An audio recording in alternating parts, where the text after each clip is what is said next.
Eko Purdianto, 65 tahun, nelayan asal Desa Salasari, Kecamatan Parigi, Kabupaten Pangandaran, Jawa Barat, dilaporkan hilang di laut saat memburu ikan jenis gogokan atau kakap Cina di Pantai Serandil, Kabupaten Cilacap, Jawa Tengah, Rabu 6 Oktober 2021. Menurut keterangan Kusnadi, 68 tahun, rekan korban yang selamat, kepada petugas, peristiwa naas itu terjadi sekitar pukul 6 waktu Indonesia Barat.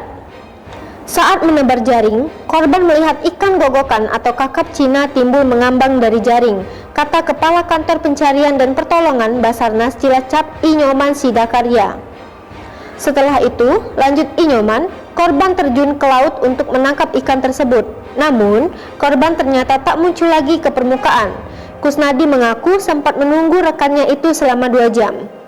Inyoman menjelaskan, pihaknya melibatkan warga dan nelayan setempat untuk melakukan pencarian. Dirinya juga membagikan informasi terkait ciri-ciri korban, yaitu mantel warna biru dan kaos berwarna hitam. Saat ini, petugas gabungan dikerahkan untuk melakukan proses pencarian. Tim SAR gabungan berasal dari unsur Satuan Polisi Perairan Satpol Air, Pelabuhan Perikanan Samudra Cilacap, dan Himpunan Nelayan Seluruh Indonesia Kabupaten Cilacap.